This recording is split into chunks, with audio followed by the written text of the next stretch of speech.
What is up, guys? It is the sports nerd Bradley Walker, and welcome to the Walker Report, part of In the Zone Sports Talk Radio and part of NGSC Sports. Guys, remember the website. It's ngscsports.com for all your current sports content. We are sponsored by creatingzenspaces.com, the local choice in St. Petersburg, Florida for house cleaning, organization, decluttering, and pet sitting. It's about finding the peace within you and adding comfort to your life. Remember, guys, Zen Spaces begins with you. Be kind to yourself and one another. Welcome in on a Thursday. This is the first Thursday of the month of June. We're halfway through the year. We are just 3 months away from football season being back. We're getting a little bit closer to that. The NBA Finals starts tonight at 9 o'clock. The Stanley Cup championships are the NHL playoffs are almost to the finals. And then we have, of course, MLB midway through. But let me go ahead now, guys, and bring on one of my esteemed co-hosts. Hello there. As he used to say with Gene Rayburn. Hello there. Anyway, Bradley, I kind of look like championship month coming up because I do this at the beginning of every month. I call it the calendar of events, even though I don't post it up on there. But I go through the calendar every month and see what's the important events of each month. And in June, we got a doozy. I mean, look at this. We got the NBA Finals. We got the NHL Finals, which will be decided before the month is over, unless they go in overtime that'll last through August. Tennis, anybody? We got the French Open. That's going to have the finals this weekend. The women's Saturday, the men's Sunday. We also feel the College World Series. I know we don't talk about that a lot, but I did mention that because that's going to be this. Actually, we'll talk about the College World Series and the softball that's going on now in Oklahoma City as well. About the softball. Oh, yeah. USFL is going to be in their playoffs by the end of the month. Mm-hmm. So, this is like and they used to say that April or so is championship season. June is championship season. Yeah, and contrary to popular belief, people, what you think else is, but no, June is the championship month. I don't care what anybody else says. Well, and think about this too.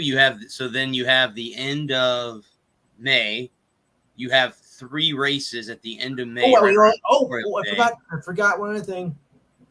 Go ahead. I call it the Father's Day Classic, but everybody else calls it the what? Hello. It's one of the 4 majors. Oh, the U.S. Open is going to be. Well, 6 if you count the Memorial and the Players' Championship, but then again, the Memorial is going on this week, so we'll talk about that too. Oh, it is this week. Yeah, I forgot. They're playing on Jack's track this week in Ohio. But speaking of that, there's actually some interesting news on the golf front. Not so much to do with the Memorial, but we can get into that. I see Adam is down here, but it says device not connected, so I don't know if he is. Uh-oh. I had talked to him earlier today on Facebook about some stuff, so we can talk about that as well. But let me go ahead while we're on here. I'm gonna put I've never put this logo behind me before, and I hope it's not the last time that I do it either. But it's this one right here, and if you can't see behind me, that is the Formula One logo. Yes. Monaco was this past weekend on Sunday. And Lou, I was telling Adam earlier today, I'm like, I get up. I've never watched Monaco before prior to. Neither have I. And there's a friggin' 30-minute, 45-minute rain delay. And I'm like, damn it, just my luck. The first year I watched Monaco, they have a rain delay to start the race. And I was listening to, so Sky Sports covers it. I'm guessing that's the big sports group over in. That's the British equivalent of ESPN. Okay. So they were covering the event. They, to me, during that rain delay, they seemed to be pretty pissed off that they didn't just let them go out and run. They had, what do they do? 2 practice laps in the rain. Then they pulled them off the track, covered the cars. Yeah. I don't know what happened after that. I had turned it off and moved on because, again, I wanted to watch it. Yeah, I know. But it was hard. I mean, it's hard to watch something that was delayed for so long. Well, I mean, it's not unusual because there's been, delays in the Indy 500 and whatnot. And, I've seen it happen before. and they wait like about 2 to 3 hours, which is ridiculous when you're in a monsoon. Why would you want to run that? So we figure that Adam's here. So that's nothing new. Now, I was just curious how the rest of the race went. So they obviously went off, right? Right. Now, I think there's something ridiculous in a rain delay. I got one for you, and then I'll get back to the racing for a second. I think he knows. There was an indoor rain delay in an NBA playoff game not that long ago because somebody forgot about the sprinkler system. Now that is ridiculous. Okay, pay your water bill, stupid. So, okay, back to you. So who won the Monaco and Perez, right? Perez, is that who won it? Yeah, I believe it was Sergio Perez. Sergio Perez wins the captivated wet and dry Monaco Grand Prix as Leclerc falls. So I mean, I was watching it. So to me, guys, it looks like the whole. Correct me if I'm wrong, because I don't know a lot about Formula One. Yeah. It seems like Mercedes and Ferrari are the two biggest car makers in that particular. Yes. Okay, because it seems like every other driver was either in a Mercedes or they were in a Ferrari. I think mostly Ferrari is more associated with Formula One than anybody else. I would believe so. Yeah, I think Ferrari's been around. Ferrari, Mercedes. Oh, okay. Those are the two big sponsors. Or the Alfa Romero used to have. A huge presence in Formula One. Okay. Good car. They are good cars. I mean, I've seen them. You don't see them as often anymore as you used to. Alfa Romero, you don't see those very often as you used to. What a shame. Yeah. Definitely not in the States. No. They're still hugely popular in Europe. You see one occasionally here, but you're right. You don't see them in the States very often. And you call yourselves car enthusiasts. Please. What I thought was kind of cool about the race on Sunday was as the rain was coming down, how fast they can change tires and move tires from garage to car. I think that's pretty badass. How those pit guys ran back and forth, like a chicken with their head cut off, getting tires out there, getting the right tires. I've seen that. They have 3 different brands of tires that they use in Formula One. So yeah. It's all one brand. It's just different compounds for different track conditions. Right. And who's the tire maker? That Pirelli. Okay. Pirelli. Okay. I was gonna say Goodyear. Okay. No, Goodyear used to. That's what I thought. I knew Goodyear had some ties to it. In the 60s, yeah. Wow, that long ago. And 60s and 70s. Did I hear correctly, guys, that Monaco is in their last year of their sponsorship with Formula One? Contract, yeah. Is there any reason why they would not re-sign? It seems to be there's no reason they shouldn't re-sign. Yeah, why not? Because it seems like there was a lot of people there standing up in condos, all over the place on that track. So yeah. Well, it's a party, and it's the biggest weekend in F1. So yes. Sorry, dinner got done later than I. Would you guys compare it to the Daytona 500 here? Is that the Super Bowl? Yeah, I mean, yeah. Oh, definitely. Yeah, it's like their version of the 500. Is it the biggest race? Definitely. Okay. Yeah, whenever Monaco is, this is the biggest race of the year. Yeah. Now, where's the F1 the final race? Is it in Japan? They still race in Japan at the end of the season? Saudi Arabia, I believe. No, Dubai. Okay. Dubai? Yeah. That's cool. I mean, like I said, I did wake up. I was, you guys have been talking about it last Thursday. I'm like, I'm going to get up and watch the race. I was home Sunday morning, and I'm like, when I turn it on, I get a rain delay. I'm like, damn it. 1 year I turn it on, I get a dang rain delay. But I did, like I said, I did watch some of it at the beginning. I know they did like 2 practice laps or something, and they pulled them off. Formation laps. Yeah. So. Yeah, they had 2 formation laps to get the track, make sure the racing line was dry enough to run. Well, like I said, obviously, guys, the for the people like me who don't know Monaco, guys, is the Daytona 500 of F1. It is the main race every year. And it always falls around Memorial Day, right? Right around that time. Always on Memorial Day Sunday, yes. Happens. Okay. So there you go with that. Looks like they're off this weekend, unless they have a really...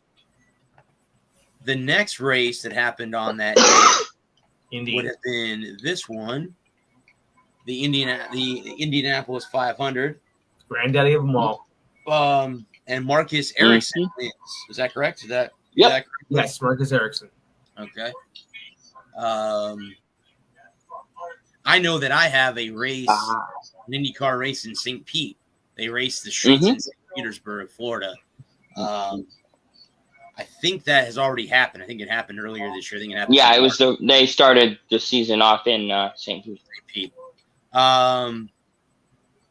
So at the end, Jimmy Johnson, a NASCAR legend and IndyCar rookie, crashed with 6 laps to go. Indianapolis 500 on Sunday, red flag, with Ericsson leading the award and Tony Kanaan, the 2013 winner, by 2-second plus margin. Interesting. Mm-hmm. Yeah, he had it one going away, and Johnson lost it. Tried to take the fence out.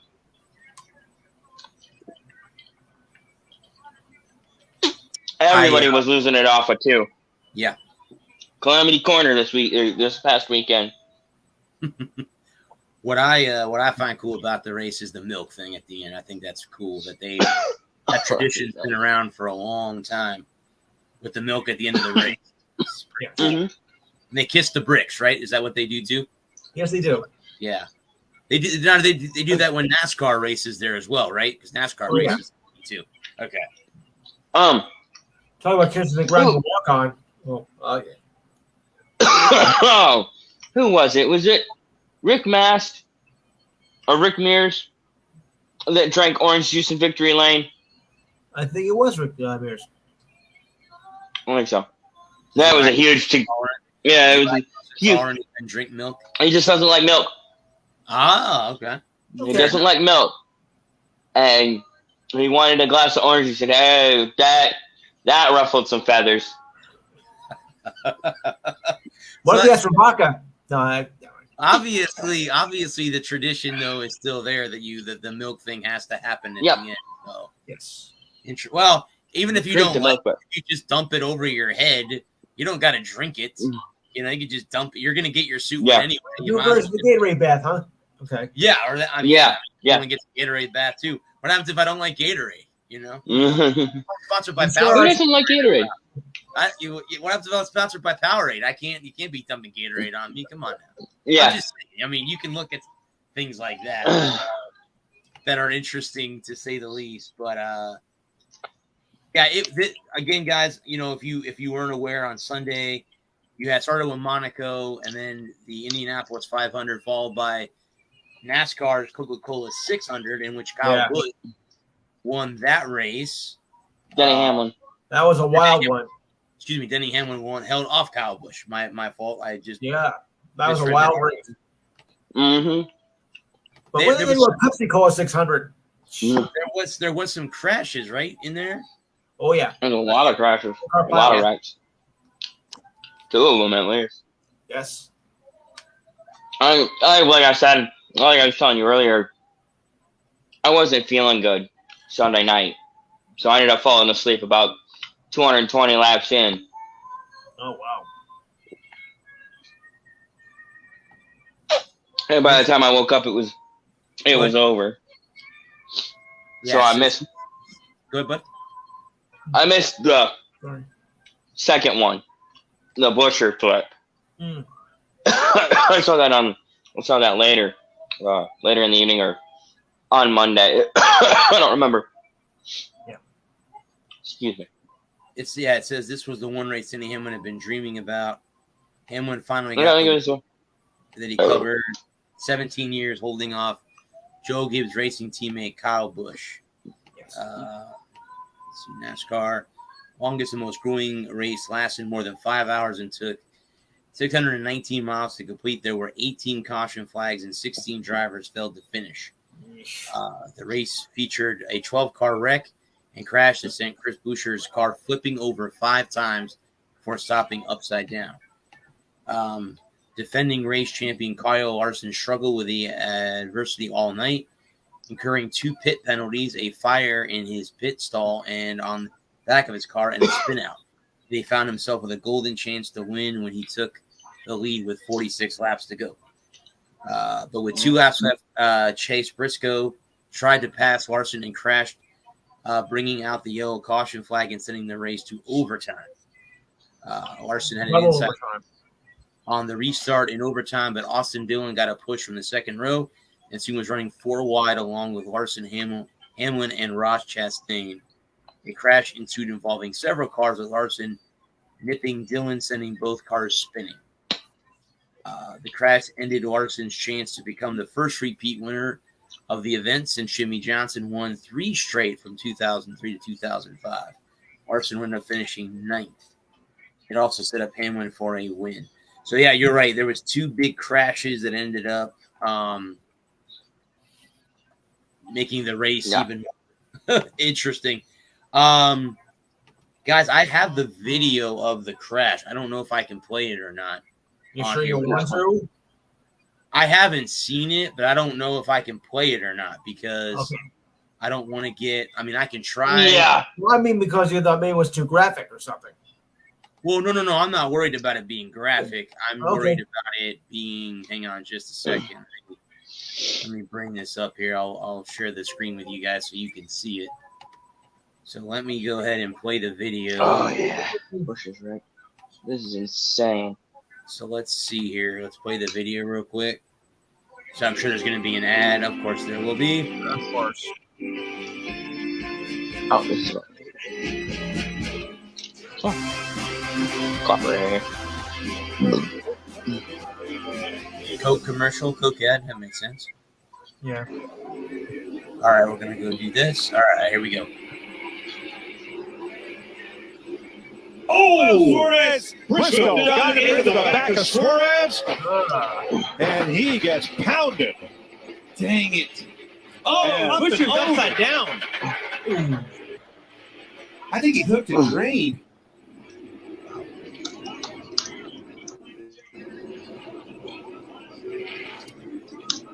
Well, that's insane. I'm just going to leave it at that. I'm going to leave it at that. The video's like minutes and 45 seconds long. Wow. Yeah. He caught – the tire got caught when he slid through the grass. In a train? The tire was up underneath the car and flipped it. Right. I'm not sure who this is, but Some old man. Let me know. Bet you it's my dad. Wow. I'm on Belle Island Sunday for the second IndyCar Grand Prix. I don't know who that is. Yeah. Pretty sure it's my dad. Oh, cool. That's cool. Tell him I said hello. Sell some plane tickets. Yeah, there you go. Yeah. I was asking him. Go to the race with him. Sounds like fun to me. Yeah. I was asking him a couple of weeks ago if he was going to go. And he was like, I don't know. And he's like, I want to, but I don't. My mom. Yeah. She didn't know if he was going to get the time off.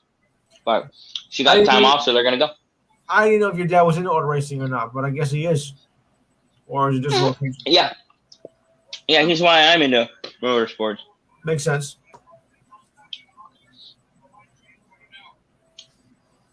Well, that is that with motorsports. We can get, if you guys want to, we can kind of do an F1, Indy, NASCAR thing too. We can do all that too. And motorsports thing, I'm kind of interested in to kind of continuing to learn about it.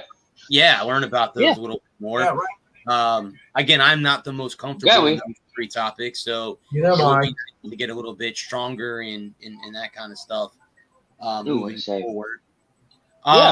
If you guys want, I have we could talk about tennis, World Cup with the United States in the World Cup. I have NCAA stuff, but we can save that to the end.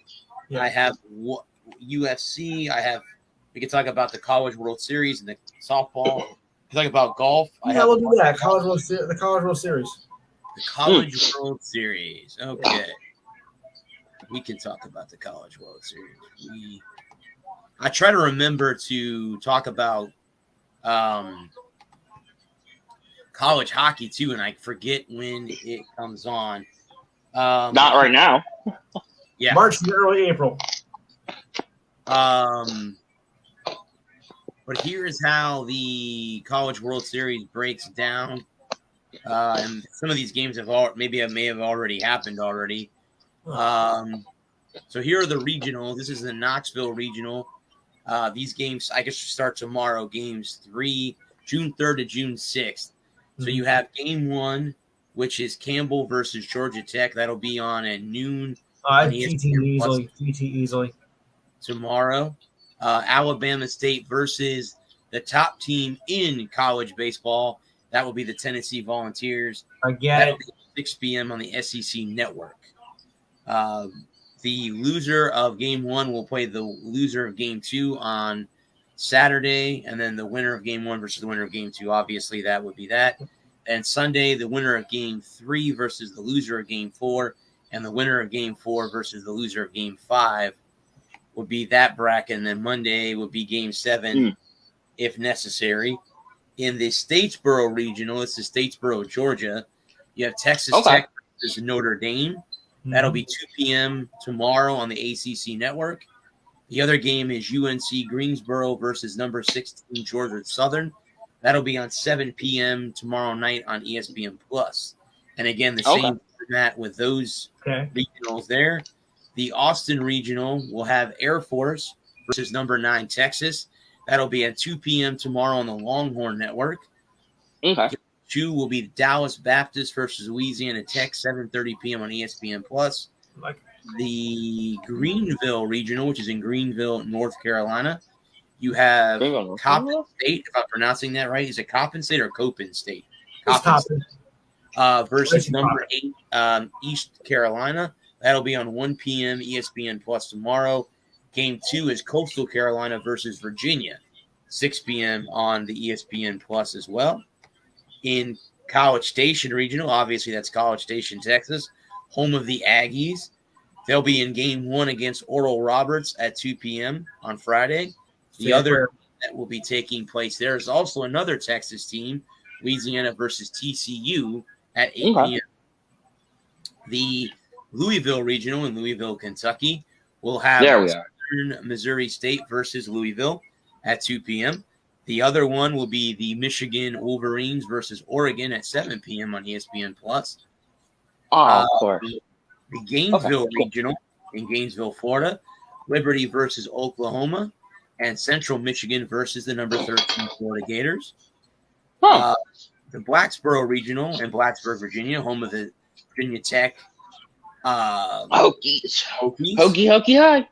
They'll be in game 2 against Wright State. The first game is Columbia versus Gonzaga. Wow, there we go. That's interesting. The Stanford regional is in Palo Alto, California. You have Binghamton. Excuse me, I mispronounced that. Yeah. Versus number 2 Stanford, and the other game is UC Santa Barbara versus Texas State. The College Park regional in College Park, Maryland, will feature UConn versus Wake Forest. And who is LIU versus Maryland? Long Island University. Thank you. Long Island University. Okay. They will be facing the Terrapins. Chapel Hill, obviously that's in Chapel Hill, North Carolina. Will feature the Tar Heels versus Hofstra. And the other game is VCU versus Georgia. The Stillwater regional in Stillwater, Oklahoma, will have Grand Canyon versus Arkansas and Missouri State versus Oklahoma State. In that one. In the Coral Gables regional, that's where the University of Miami sits in Florida. They have Canasas versus Miami and Ole Miss versus Arizona. In the Hattiesburg, Mississippi regional, you have Army versus Southern Miss and Kennesaw State versus LSU. In the Auburn Regional, you have Florida State versus UCLA and Southern Louisiana versus number 14 Auburn. In the Corvallis Regional, that's in Oregon, San Diego versus Vanderbilt and New Mexico State versus Oregon State. And then that will go ahead and conclude that. The Super Regionals begin Friday, so next Friday, June 10th through Monday, June 13th. The College World Series begins June 17th through June 27th. Game 1 is on June 25th. Game 2 is June 26th. And then Game 3, if necessary, will be on June 27th. So, again, that's kind of cool how all those teams are, in there. I mean, there's obviously going to be some surprise teams and some surprise wins, too. Some, yes, but others. In those regionals like that, yeah. But that's, I mean, do you guys have a favorite? Do you guys like somebody to win it all? I don't want to sound biased, but being I'm from, the Jersey area, but New Jersey didn't get in, so I'm gonna go with Long Island U. Long Island University. Don't mean to sound so biased, though, folks. I do intend to sound biased. All the bias. He's taking go blue. Right. I mean, they looked good this last weekend. I would love to take the Florida Gators, but I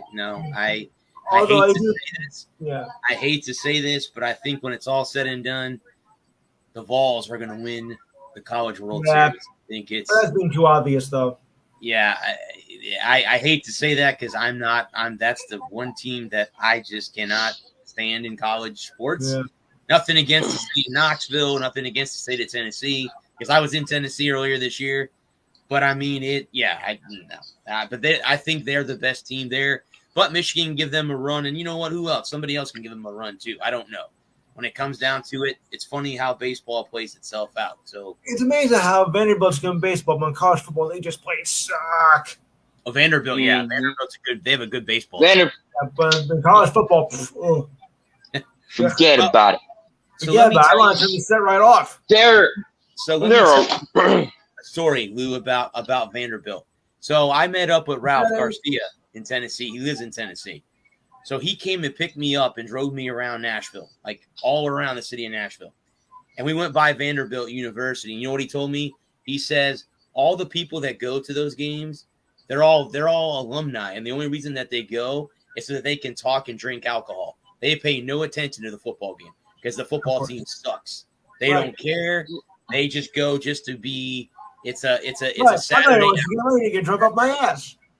Well, that's what I mean. I mean, you might as well enjoy it, right? I mean, if you have a season ticket, go for it. Yeah. They're not a sports university. They're an academic university. Right. Like Yale and Columbia. Yeah. They're a medical school. They're a big time medical school. They're one of the most prestigious medical schools around. That's the problem. They confuse their football players with the medical terms, and that's what caused the problem right there. So go figure. Right. Scalpel on the 43rd line. Clamp on the third down and 23rd. Oh, they're awesome. You see what I do, folks? You see how I put this every week? And I'm still here. Well, the other college thing going on would be college softball, and that's the ladies in Oklahoma City. And I believe before I came on here, I was watching the Gators play Oregon State, if I'm not mistaken, the Beavers. And Oregon was winning when I had last turned it off. There have been some moves in the bracket as well. I think the tournament started over the weekend. Oh, right now, the Gators lead 4-1 over Oregon State in the bottom of the fourth inning. Texas beat UCLA 7-2.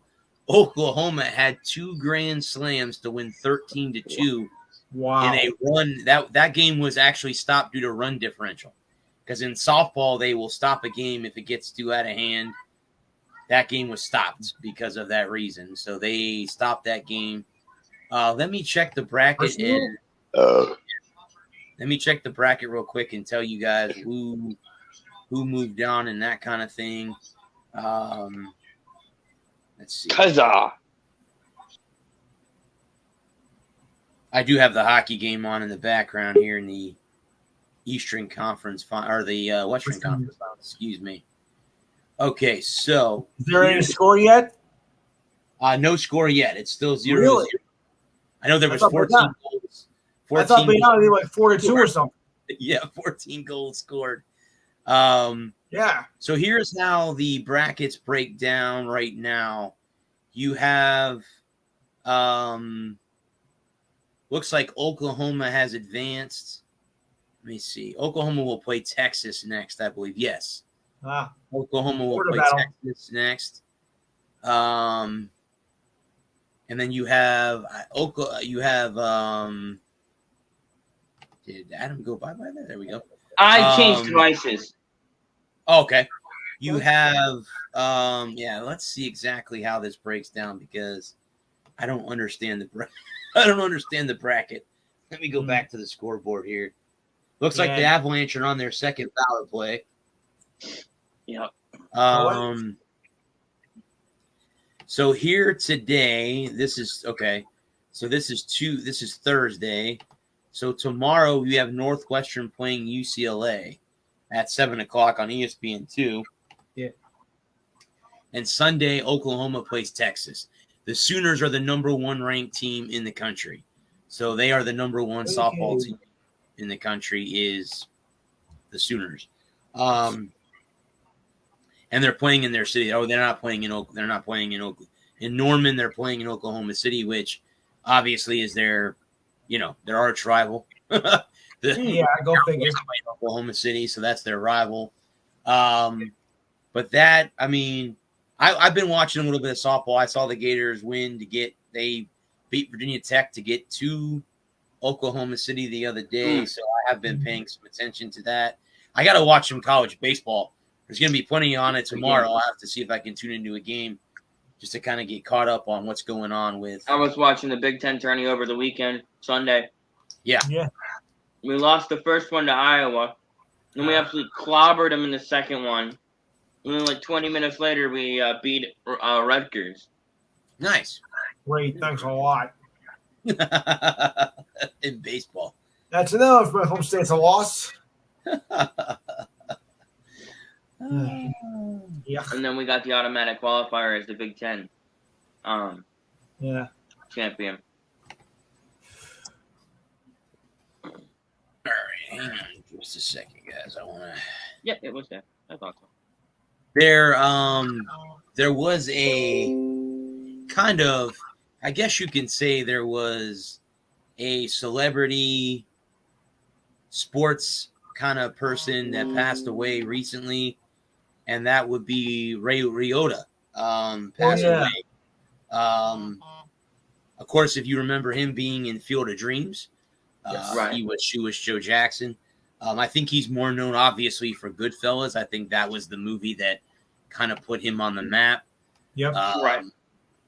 But I hear I like him in Wild Hogs.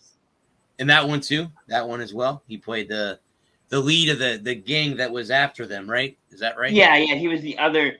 He was on the other guy. He was the other bikers. Right. Correct. I wanted to see that. Oh, you know what other movie he was in? Have you ever seen the movie Cop Land with Bruce Willis, where he's a cop and he? Check that movie out. That was a good movie with Ray Liotta in there as well. I'm going to share this page, guys. This is the Spun, spun.com. Okay. I'm sure that website is. Let me bring that up for you guys real quick. This is how the sports world reacted to his death. Obviously, like you said, he was in Field of Dreams and stuff like that. So here, let me bring this a little bit bigger for you guys. Bull Durham. Second. Bring this up. This is from Steve Weish, who again is on the NFL Network. Here you go. Ray Liotta, there's roles in Goodfellas, Grand Theft Auto, has passed away at the age of 67. Eric Hubbs of Barstool Sports. There's him, guys. If you guys are watching, that is him as Shoeless Joe Jackson in the movie Field of Dreams, which, by the way, they play at that field now. They played last year there. Chicago White Sox and the New York Yankees played there. there is that. This is from Kevin Clark. Obviously, he says, great Shoeless Joe, great Henry Hill, great Miami Hurricane. Rest in peace to one of the greats. I didn't know that Ray Liotta was a Miami Hurricane until I did not know that either. University of Miami Hurricane. Rest in peace, Ray. A horrible loss to all of us. Hope there's a field of dreams up there. So again, there were some of the reactions from some of the fans, sports fans of Ray Liotta. I mean, I remember him obviously from Goodfellas, Field of Dreams, stuff like that. He will be missed. I guess he died of a heart issues or cancer, something like that. Yeah. Because all I heard from the initial reports, he died in his sleep, but they didn't say what it was. Yeah, he was real sick. Yeah. Okay. So I was listening to somebody and mentioned that he was on Dan Patrick like a couple months ago, and someone said that during his interview he was having issues with talking and slurring words and stuff like that, so they knew something was majorly wrong at that point, that he wasn't doing very well at that point. So rest in peace, sir. Rest in peace, Henry Hill. You know, all of them. He will be missed. That's definite. Yeah. I do have one thing that I wanted to touch on with the WNBA, and that would be head coach Becky Hammon, who is 9-1 as the Aces coach. Now, she was a former player, and now she's a coach. And you could speculate more on this, Lou, than I can. I'm not big on the NBA or the WNBA, so it seems to be a pretty big story for the WNBA that she's off to such a great start as a head coach. Yeah, I mean, it's a good team, right? Great player too. Great player. She played for the Liberty. The Aces won the championship last year, right? Chicago won last year. Okay. Chicago Sky. Okay. All right. Well, like I said, the Aces are off to a 9-1 start. Are they it's the best start right now? Are they the top team? With the Aces? Yes. I believe they are. I wish I could say the same for the Liberty, who are the worst right now, 1-7. Pathetic. Let's take a look here. Let's take a look at the standings in the WNBA. Becky Hammon needs to come back to the Liberty. So here's how it goes right now from 1 to 12. There are 12 teams in the WNBA. So here are we'll go from worst to first. Uh-oh. Number 12 is the Minnesota Lynx at 2-8. Okay. The number 11 is the Liberty at 2-7. The Phoenix Mercury are also at 2-7. Indiana Fever at 3-9. Yeah. The Los Angeles Sparks are 5-6. Oh. The Dallas Wings are above 500. They're 5-4. Chicago Sky, the defending champs, are 5-3. Mm-hmm. Seattle Storm are also 5-3. The Atlanta Dream are 6-3. The Connecticut Sun are 6-3. The Mystics are 7-3. And the Las Vegas Aces are 9-1. Yep. And the only loss that they've had is on the road. They're on a 7-game winning streak, and they are going tonight for victory number 8 in a row.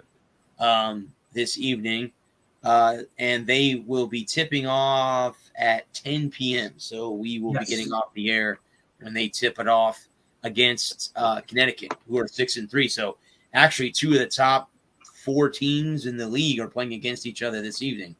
So that's going to be interesting to see how. And here are the leading scorers for Connecticut. You have Elisa Thomas averaging 15.8 points.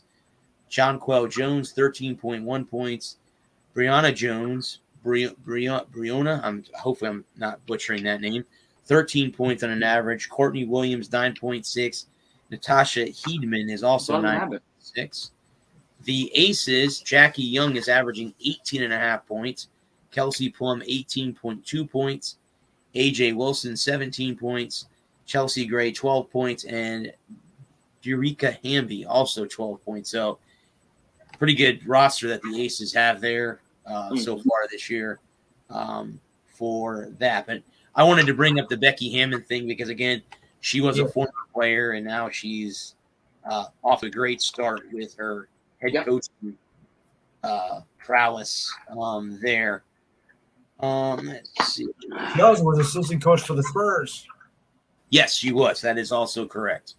She was also an assistant coach for the San Antonio Spurs. So we'll go to the NBA because the finals begin tonight between the Boston Celtics and the Golden State Warriors, starting in Golden State. They play in San Francisco? Is that where Oracle is at? In San Francisco? Yes.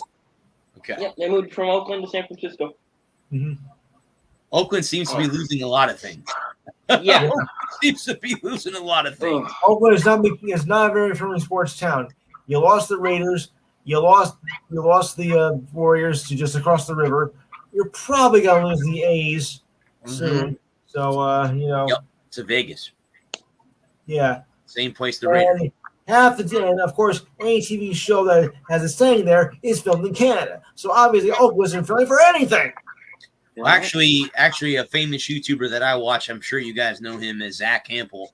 He's a guy that catches all those foul balls. Yes. He was in Oakland for a couple games, and he said that it was the worst stadium in the major leagues. That is the worst stadium.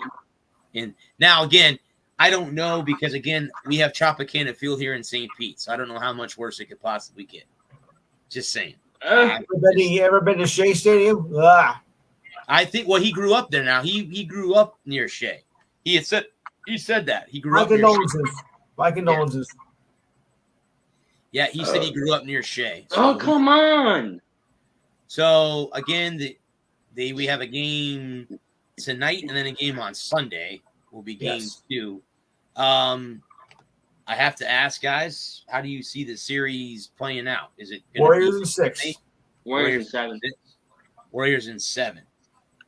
Well, I'm going to go. I did have the Celtics going to the final. I had them as a dark horse pick, and guess what, ladies and gentlemen? Yeah, I was right. Yeah, back in February? We were talking about it. Yep. Yeah. Well, I'm going to go on a limb. I told you so. I'm going to take the Celtics in 7. I'm going to go on a limb, and I think they just have enough defense, but Golden State has a lot of talent, which there's so much firepower. Yeah. God. And Clay, of course. We'll see how and Clay is playing like Clay of old, so that's the scary part. Yeah. That's like he never got hurt. And you know he did, but now he's back. The X factor in this is Jordan Poole. That kid is on fire too, and that's scary. Yeah. So we'll see how Boston is able to handle all of them tonight. Yeah. We'll find out. Here's I was listening to some bets here locally on local radio here in Tampa. What is do you think that there will be one game or more games that they call a blowout by more than a 17-point win? Do you see in the whole series, not just one game, but in the whole series, do you see one of those teams blowing the other out by more than 17 points? In one game, maybe, but not the entire series. You got one game as a blowout, but it's not going to be that kind of a series. Okay, so you do see at least one game. Just one. Everything else will be not more than one game being more than one by 17 points. No. Okay. I don't know who thought of that, but it was crazy. I think they're all going to be high scoring affairs. Yeah. Well, I mean, 122, 117, stuff like that. Yeah. Okay, so again, you think it'll be close, but there'll be one game close and high scoring and close. Because we've seen that throughout the playoffs. We've had blowouts galore in every series. You've seen. Boston blew out Miami a couple times during their series. I think Golden State blew out. Who they play in the Western Conference Finals? Dallas. Blew them out a couple times. They gave Dallas one game, but yeah. I thought Phoenix was a better team than Dallas anyway. Yeah. And so I think both teams can play good defense. If there's a good video to watch about the NBA Finals, go watch Turning Trees. Haters Guide. Yeah. That's a great I video. haven't watched it yet. I thought Go about watch it. it. I think it's. I'm wondering though, if John Morant wasn't hurt, would the Grizzlies would have a better chance to win that series? No. We talked about this last week. Oh, we did. Okay. I don't think that Jay Morant gives Memphis enough to get over everything that the Warriors had. Again, it's not that he hurts their chances. I mean, having a guy like Jay Morant available is better than not. Of course. But I think overall, I don't think 20 or 30 points from him overcomes everything that the Warriors had. Because it changes how, it's that old hypothetical of, and that what if, because that changes how you defend, how the shots you're willing to take.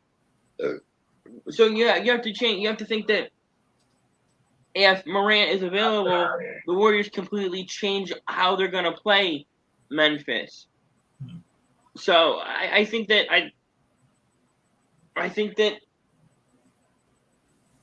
what was that? Did that series go 5? 5, yes. Yeah, 5 games. It might go 6. But I don't really think it's enough to get Memphis over the Warriors this year. Yeah. Well, I don't think he can do it all by himself either. He's got to get. That's what I'm thinking. Yeah. So that's going to be the thing is, I guess whoever plays better defense in the finals will win it all. I think that's how it's going to come down. I think it's going to really come down to who hits the big shots. True. Who can get whose shot is going to fall. Right. Because I think both teams will play a good defense. And I think it's going to come down to who gets the best, who can create the best look off the screens, who's got the better transition offense, and who can fast break better. I think that's where it's going to end up. I think it's really going to come. It's going to come down to who goes on the better runs, and who can stem the bleeding better than the other. Like if the Warriors go on a 7-0 run, can Boston have a 7-0 run of their own? Mm-hmm. And if Boston goes on an 11-2 run, can the Warriors go on a 13-2 run? And keep the game. Keep pace. Who keeps pace better with each other? Mm-hmm. Well, I was going to say two other NBA notables. One, the Lakers hired Devarian Ham as their new head coach starting next season. Right. What a ham. I guess according when I was watching the NBA, the Eastern Conference Finals with Stephen A. Smith and Mike Wilbon and all those guys that were doing the coverage for ESPN, they had talked about that was a good hire if the Lakers let him do what he was hired to do. So we'll see how that goes. I think the next factor they were talking about was how is he going to handle Russell Westbrook? Yeah. Westbrook isn't, right now I'm not going to say he's a problem in LA, but he's on the verge of being a problem if he doesn't follow what's going on with obviously their new head coach's, system and stuff like that. The other story, guys, I don't know if you heard or not, happened earlier today, and it was actually rejected. It looks like they offered $2 billion to buy the Portland Trailblazers. Oh, yeah. Nike co-owner and Dodgers co-owner to buy the team. $2 billion. Uh-oh. Yeah. There we go. Oh, dear. Sorry about that. But yeah, I guess they rejected the offer. Portland rejected the offer. They reject the offer. Wow. The team is not for sale, according to what I just read just a few minutes ago. That they said that the team was not for sale. I don't know what that means, but yeah. So that is what it is. But those are the non-NBA finals that I found. Yeah. Yep. One other NBA thing of note: did you see LeBron is officially worth $1 billion now? I saw that on ESPN. Yeah. Yep. He's the first. Is he the first NBA billionaire? He is the first active NBA billionaire. There you go. Okay. Right. Because I'm assuming Michael's in that category as well, right? Yes, but he's no longer playing. So he's the first Yes. active billionaire. Active $1 billion. active billionaire. Yep. Yeah. That's insane. Well, so is LeBron. So there it fits.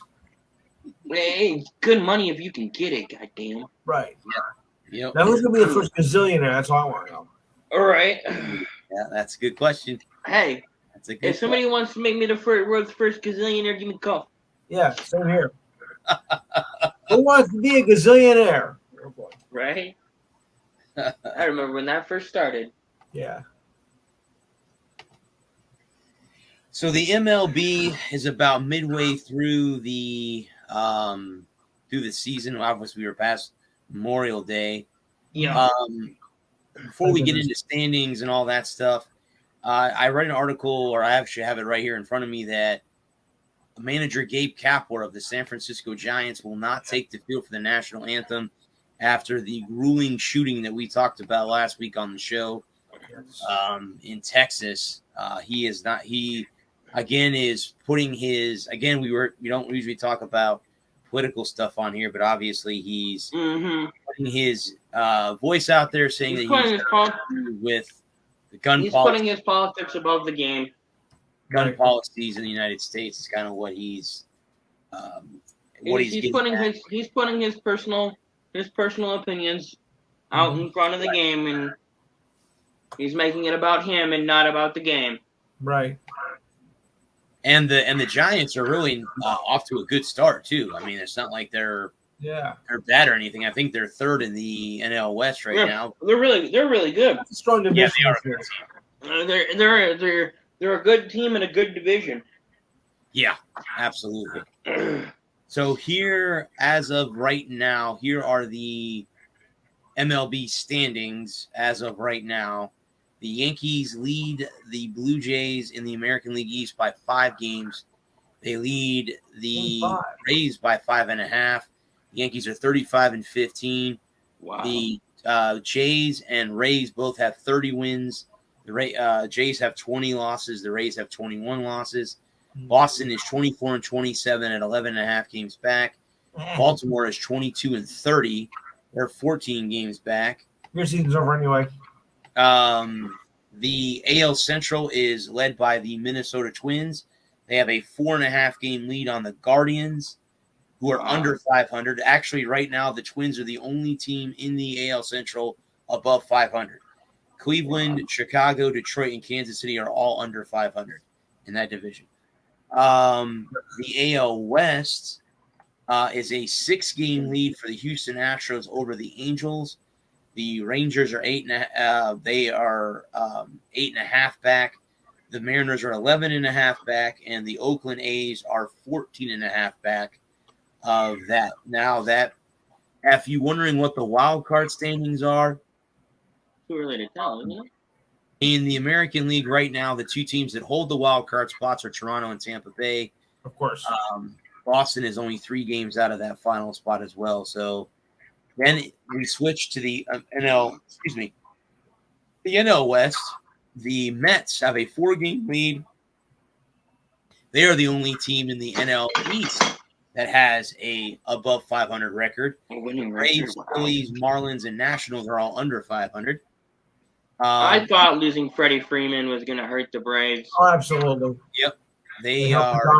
And you know what? But they're 10.5 games out behind the Mets. The Mets have a 10.5 game lead in the NL East. That's pretty crippling this time of the year to be up by that many games. They're going to run away with the division. The NL Central, there are 2 teams above 500.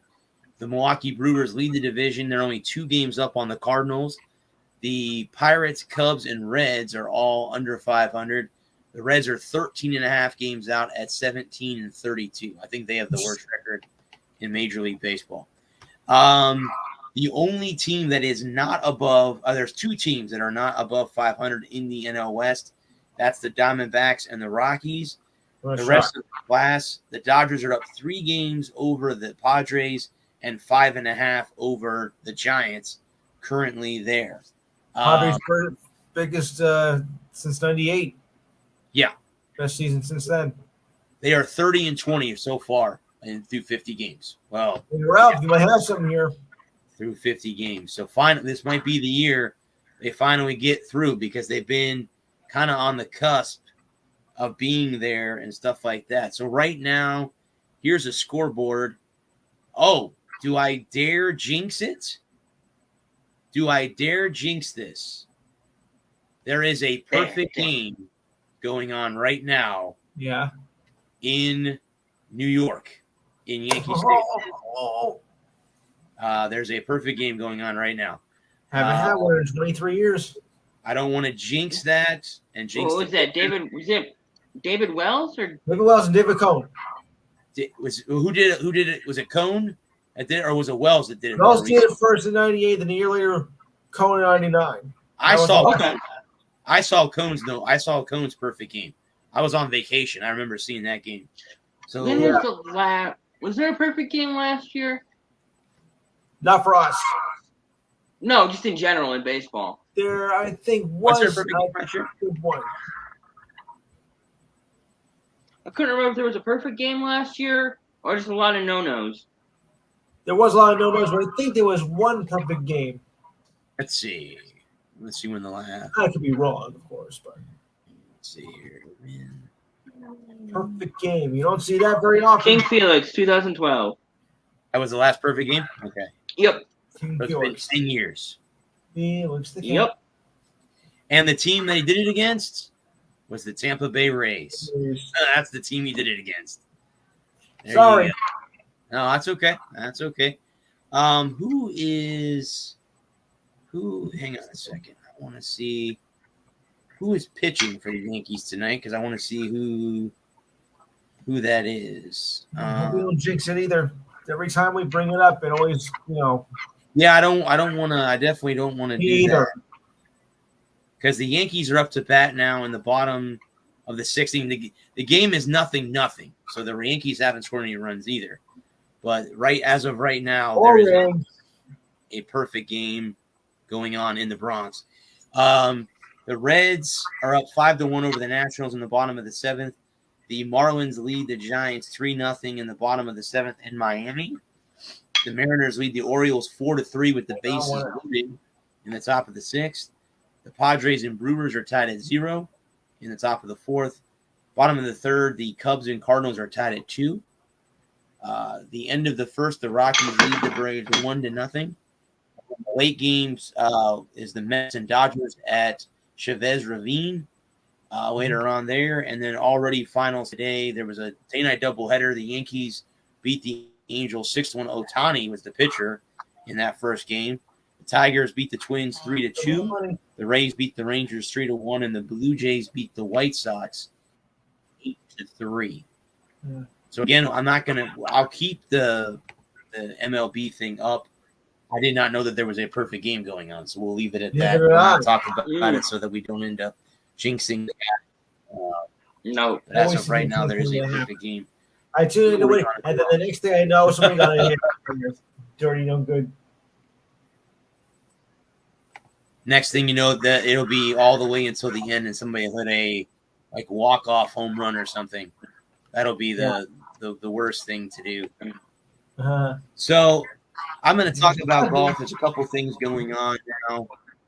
Number one, the Women's U.S. Open is going on in the LPGA Tour this week. That's going on as we speak. The Memorial, which is considered one of the golf's majors, is also there going on this week. And in that tournament, Hideki Matsuyama, who was the Masters champion from 2021, has been disqualified for playing with an illegal club. I don't know what the illegal club is, but he has been disqualified for illegal equipment. So he has been DQ'd there.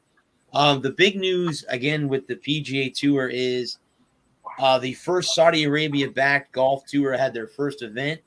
And guess who's playing it? Dustin Johnson, one of the top PGA Tour players, So now the commissioner of the PGA is drawing the line in the sand, saying, if you're going to play, you're going to get punished by the PGA Tour. Again, would he basically kick Dustin Johnson off the tour? I mean, again, I don't know how severe those penalties will be, but they've been talking about that. I mean, obviously, Phil Mickelson didn't play at the PGA Championship weeks ago, so that didn't happen. And Johnson won it. Yes, correct.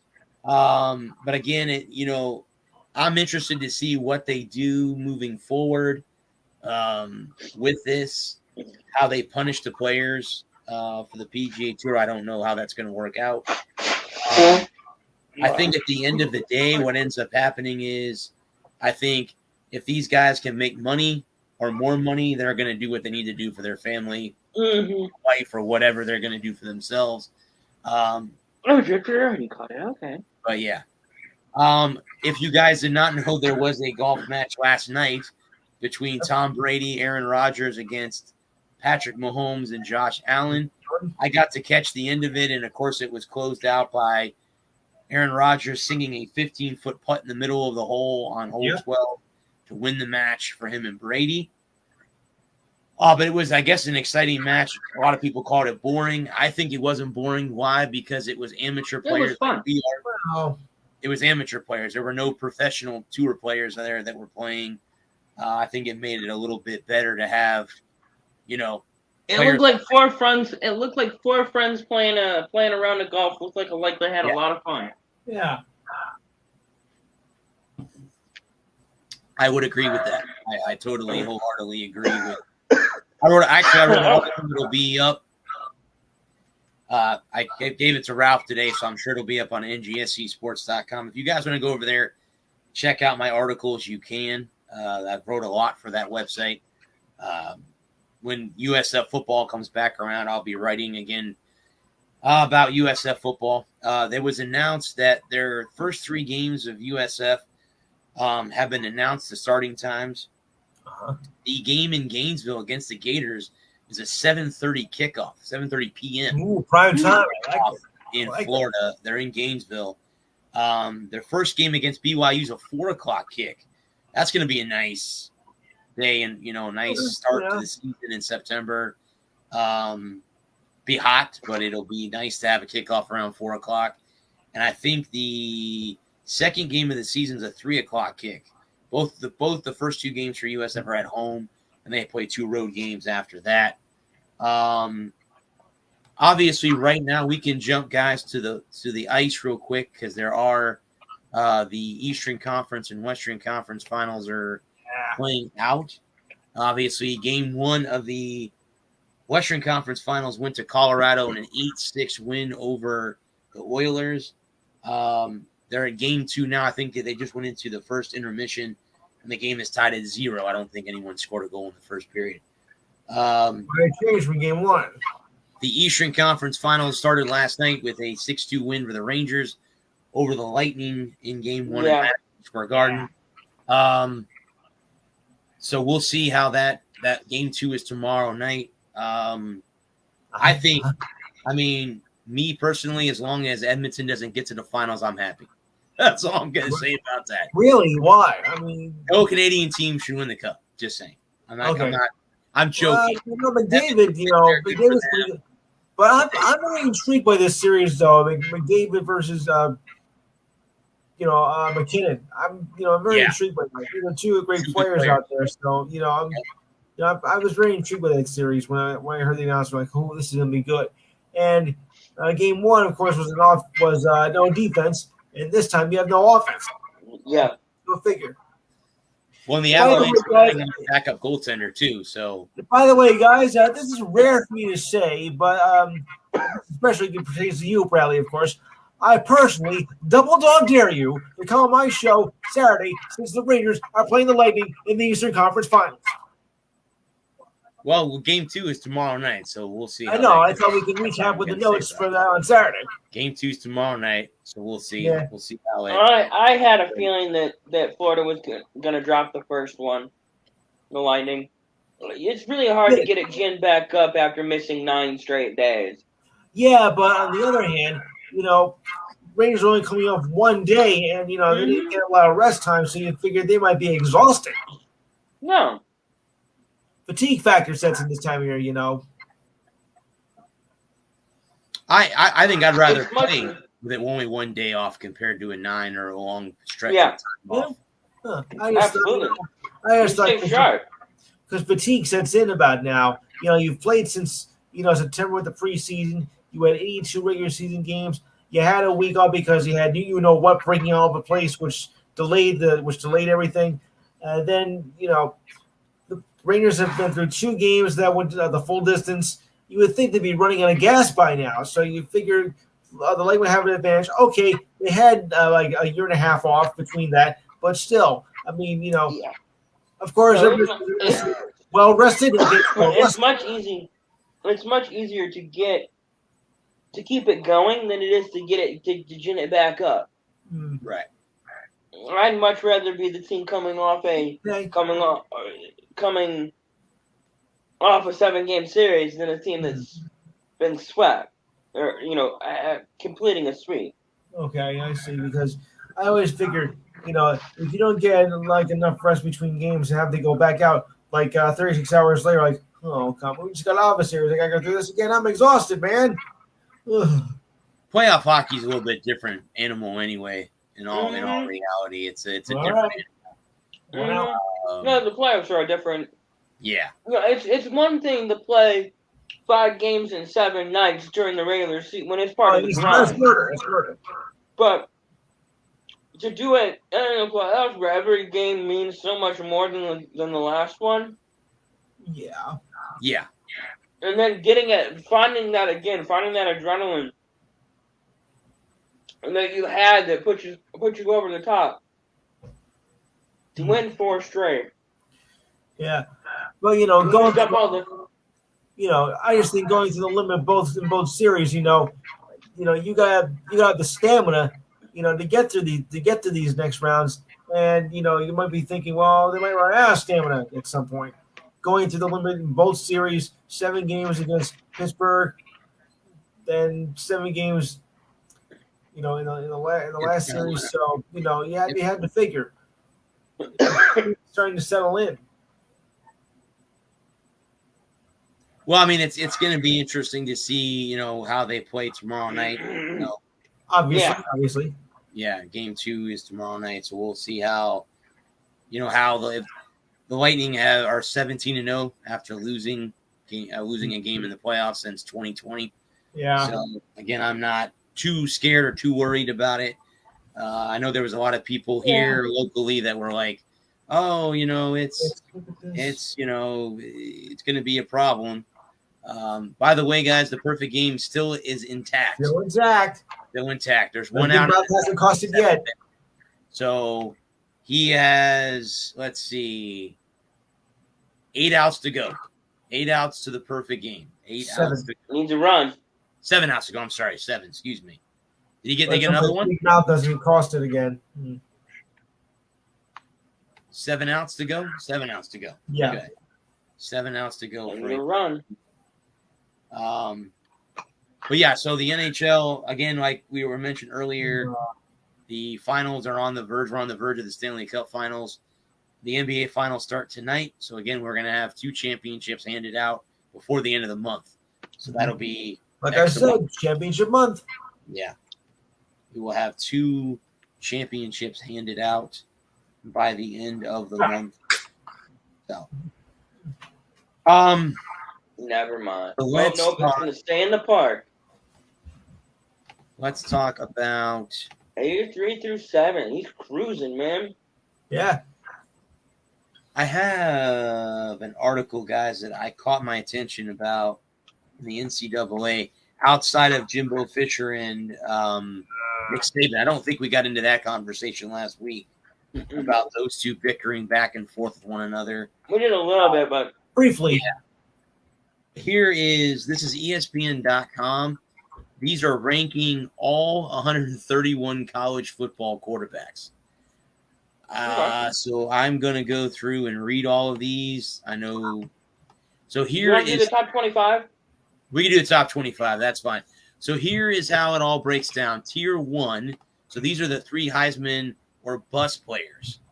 And that will be Ohio State's C.J. Stroud, USC's Caleb Williams, and Alabama's Bryce Young. So those are the 3 that they are the best. They consider the best so far. Stroud. Right. In the Heisman waiting room, NC State's Devin Leary, Utah's Cam Rising, and Miami's Tyler Van Dyke are the next 3 on the list. Okay. Tier 2A would be Georgia's Stetson Bennett. So he's one of their. Here's Tier 3. So these are the 3 quarterback, or there's more than 3. You have Virginia's Brennan Armstrong, Louisville's Malik Cunningham, Wake Forest's Sam Hartman, Tennessee's Hendon Hooker, Coastal Carolina's Grayson McCall, Purdue's Aiden O'Connell, Mississippi State's Will Rogers, and Arkansas's KJ Jefferson, which I got to see KJ Jefferson, playing the Outback Bowl against Penn State last year, or earlier this year. Tier 4 is Darian Thomas Robinson of UCLA, Spencer Rattler of South Carolina, Will Levis of Kentucky, and Oklahoma State's Dylan Gabriel, the former UCF quarterback, is in. He must have transferred. The Tier 5, so hot right now, is Texas's Quinn Evers and Hudson Card, Baylor's Blake Shapen, Florida's Anthony Richardson, Ole Miss's Jackson Dart, Washington State's Cameron Ward. So that's basically it. I'm trying to go down the list. I'm not going to try to read all of these. We don't have, but they have Michigan at Tier 7. You might not have noticed, but these guys are pretty good. Michigan's Cade McNamara and J.J. McCarthy are listed on that list. So those are the ones who are listed. They have Tua's brother from Maryland, Peyton Thorne of Michigan State, and Adrian Martinez of Kansas State are in the Tier 7 area. He was at Nebraska last year. Yeah. Tier 9, these are veterans with moxie. They have Florida State's Jordan Travis, Oklahoma State's Spencer Sanders, Penn State's Sean Clifford are those that are listed down there. Tier 10 is big time QB battles. You have Notre Dame, LSU, Texas A&M, Washington, and North Carolina. So they have a bunch of quarterbacks vying for that spot. Tier 11, Bo Nix, who's the former Auburn quarterback, has transferred to Oregon. Graham Mertz from Wisconsin is on this list at that point. Tier 12 is the best of the rest in the group of 5. They have Eastern Carolina on there, Cincinnati. Tier 13 is where USF falls. They have Jerry Bonham. He's the guy that transferred from Baylor. Timothy McLean and Catravius Marsh are in the Tier 13 radius for USF. So there's again, I'm not going to go through all of these, but they go all the way down to Tier 20, 21. Wow, that's a lot. There's a lot of tiers. Let's see. It goes all the way down to Tier 25. So these are the free agents. So these 5 players have no jobs, I guess. So transfer from Boise State, Jack Sears, UNLV transfer Justin Rogers, Wake Forest transfer Billy Edwards Jr., Texas Tech transfer Maverick McClover, and UCLA transfer Parker McQuarrie. So none of those guys have a job right now. So obviously they're in the transfer portal. But those are the guys all the way at the bottom of the list when it comes to quarterbacks and stuff like that. So that is that. I didn't want to go through all 131 because we'd be I know. Here all next week. Yeah. We'd have been here for the rest of the night. The perfect has moved into the 8th. They're in the bottom of the 7th. So that means he got through the 7th innings. He's got 6 outs to go for a perfect run. 6 outs to go. Like I said, guys, we did kind of briefly talk about the Nick Saban and Jimbo Fisher controversy in the last week. I don't know why you'd poke the damn bear. Why do you poke the bear? I mean, we know what Nick Saban is capable of. Oh, yeah. When he's in a good mood. Right. Piss him off and see what happens. Well, imagine that, too, when and then they're playing in Tuscaloosa this year. So what do you... Yeah. Texas A&M is going to Tuscaloosa this year. So... And then Tuscaloosa doesn't need any help being pissed off and being a hostile crowd. Correct. They do not. No. Yeah. I agree. The Tuscaloosa, I mean, Alabama could be playing paraplegic kids from a Christian university. They could be playing 10 paraplegic kids from a Christian university. Yeah. And the Alabama faithful are still going to boo those poor kids. Yeah. So can you imagine what they're going to do to the A&M kids? I mean, I haven't seen throw things at people in a long time, but don't be surprised that Jimbo doesn't get something tossed at him while on the sidelines. Oh, yeah. They're just gonna eat him alive. Nick Saban, love him or hate him, is probably the greatest college football coach since Bear Bryant. Probably.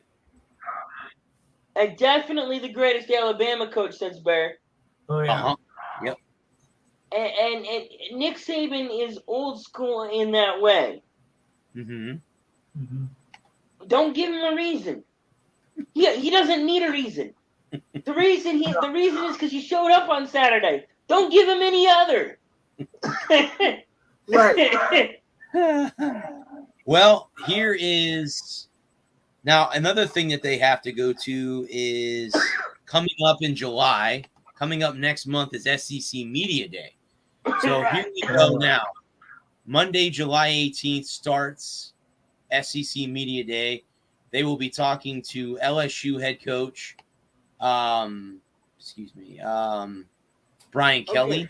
Ole Miss's Lane Kiffin and Missouri's Elijah Drinkowitz will be there on July 18th. July 19th will be Nick Saban, Mike Leach, Shane Beamer, and Clark Lee as the new head coach at Vanderbilt. Okay. The 20th will be Sam Pittman of Arkansas, Billy Napier, the new head coach of Florida, Kirby Smart, the defending national champion, Georgia Bulldogs, and then Mark Stoops of the Wildcats. Jimbo will not be talking until Thursday. He'll have the stage with Brian Harrison of Auburn. So they will all be on stage together?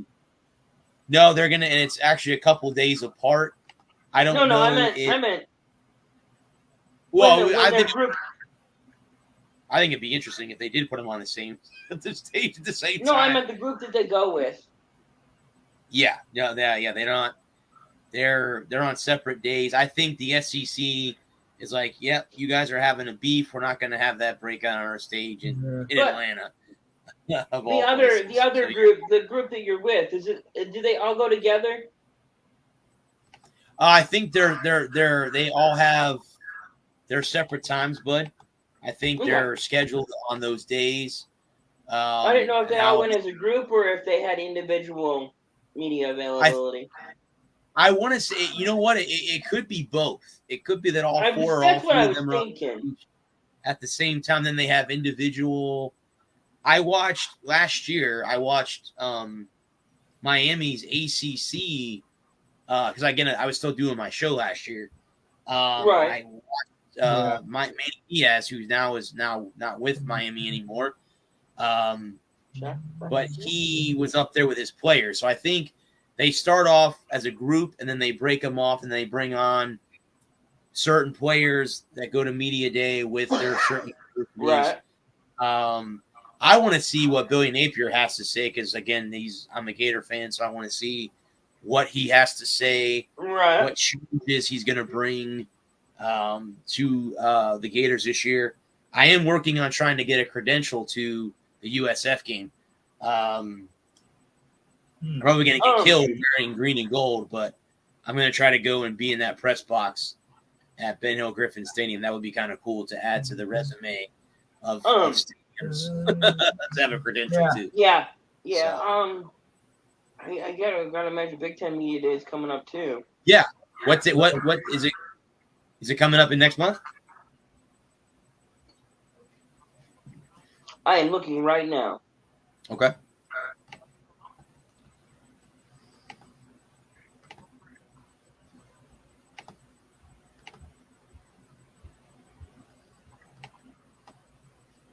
This is not what I was looking for.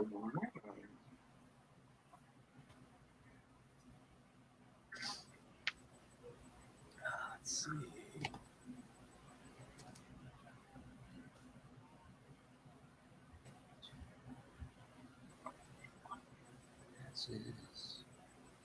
I know, thrilling radio here we got going on. Oh, here you go, bud. Big Ten Media Day to be held in Indianapolis on July 22nd through the 23rd. Okay, cool. This is from of all websites, si.com /college /Ohio State football. So this is Ohio State's official website. So according to them, you will have tentative schedule will have coaches and players from Illinois, Maryland, Michigan, Minnesota, Nebraska, Northwestern, and Penn State to conduct their in-person interviews on July 22nd, while Indiana, Iowa, Michigan State, Ohio State, Purdue, and Rutgers and Wisconsin will have their media days on July 23rd in Indianapolis at Lucas Oil Stadium is where it will be. July 2nd. So forgot the pot. Yeah, the 2-day event traditionally takes place in the Windy City in late July. So it's usually in Chicago. They moved it to Indianapolis. That's what they do. I'm not surprised. They seem to be having everything in Indy anymore. Yeah. That's where they play the conference championship game. Right. But now it's about sustaining it. Well, and you know, it's going to be and conference thing this year too. The Big Ten. There's a lot of questions in Columbus that have to be answered. Yeah. And in Ann Arbor it's about sustaining it. Yeah. It's not a lot. It can't be a one and done type deal. Right. It's about continuing the momentum. It's about building from here, and being better next year and taking that next step and finishing the damn job. Mm-hmm. It's not just going to be being happy beating Ohio State. Right. It's about consistency too. It's beating Michigan State. It's beating Ohio State. It's going to national. It's going to the playoffs, and it's winning playoff games. Well, going back to being the Big Ten champions again, like they were last year, you know, and stuff like that. Winning it, winning the conference, going to the college football playoff, you know, that kind of thing. It's about doing more than just that, though. Oh yeah, no, absolutely. At this point, we've gotten to that point where the last year was so fun. It was such a great ride, especially after losing to Michigan State the way we had lost to them. And I came on here and I said, you know, just another bad loss, you know. And then they found another gear. They found that will to take the next step. Mm-hmm. And yeah, they had a bad night against Georgia. A lot of teams had a bad night against Georgia. So I ain't too, disappointed, but I ain't too mad about it. Learning experience. It's about, it's like I keep saying preaching. And I'll preach until the first week in September is just building on the momentum. Well, to make you somewhat feel better, you lost to the national champion. That's a goal. Colorado just scored. Kadri. Yep. Kadri. No, yeah, definitely. It's much easier to. Yeah. It's much easier to swallow a loss. It's not. Yes, of course, didn't want to lose, but if I hadn't to lose, I'd rather lose to the eventual national champions. Then lose in the poinsettia. Right. Mighty Car Pinstripe Armed Forces Bullets in New Mexico. Right. Yeah.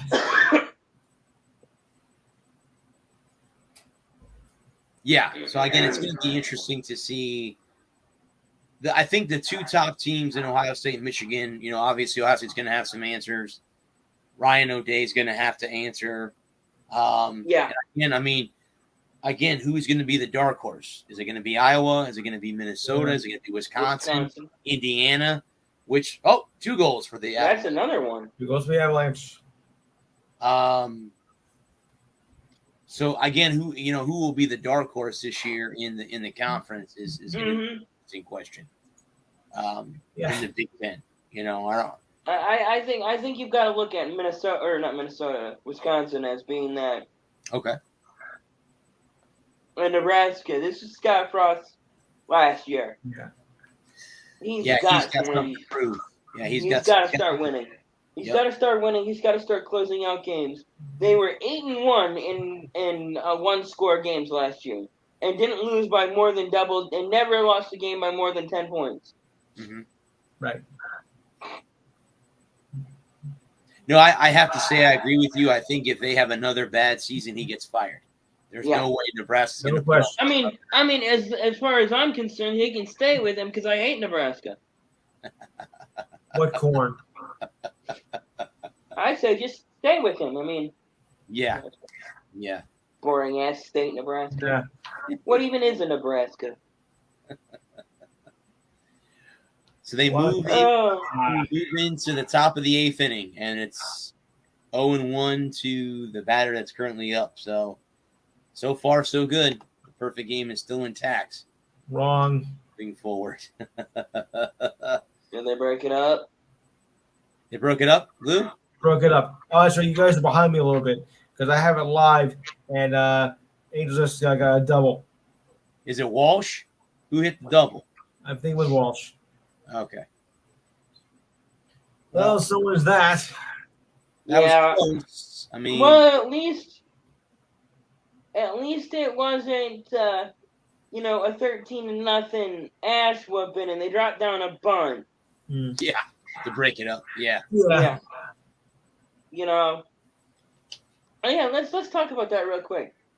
What do you think about the etiquette in a blowout, in a no-no or a perfect game of dropping down a bunt to break it up? Cheap tactic. Mm-hmm. Yeah, I think anything more than 7, you just gotta play it straight up. You get a hit, okay. Yeah, I think understand. That's. I understand in a 1-run game. Yeah, because if you think about it, all it takes is an error to break up a perfect game. It doesn't have to take a hit. It could take an error to break up a perfect game. So all you got to do is get an infielder to chuck a ball over a first baseman's head or throw it in the dirt or whatever, and the perfect game is over. Or if you're like Galarraga, you have the umpire rob you of a perfect game down the line. Why they didn't fire that son of a bitch right there on the spot is beyond me. Yeah, that was disappointing. That was a perfect game. Why he got to continue to yeah, I think it's disgusting. I think he's still an umpire today. I don't think he's been fired. I believe he retired in 2019. Really ridiculous. Yeah, why didn't you fire him on the spot? They said that that's the biggest regret that he had as an umpire. Oh, another goal. The Avalanche. Jesus. He retired in 2016. Now it's starting to pile up. Yep, they're back. Now they're up 3-0. And now that used to be the Pepsi Center. It's not called the Pepsi Center anymore. It's just the Ball Center. Yeah. They're up 3-0 in the second period. Yeah. But I think going down a bunt or trying to cause an error to break up a perfect game is very low. I think that's low. And dumb. And dumb. I think in a 0-0 game or a 1-0 game, I think it's just baseball. Yeah. But if you're getting hammered, if it's 7 runs, it was in the 8th inning or later, I think it's kind of cheap. Yep, I agree. But the game is still, no clock in baseball, so I get it. Well, that may change next year to pitch clock. Pitch clock will be there next year. Yep.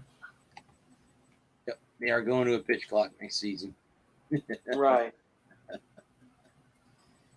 Okay. Well, we can close the show as we always seem to do with the National Football League.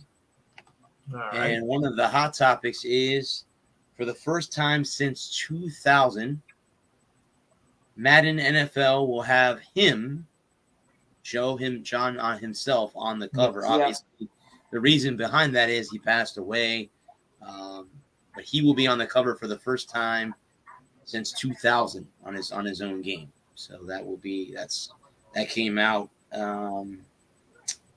Again, it's kind of hard when you lose a legend like him. I mean, hands down, the legend to the game.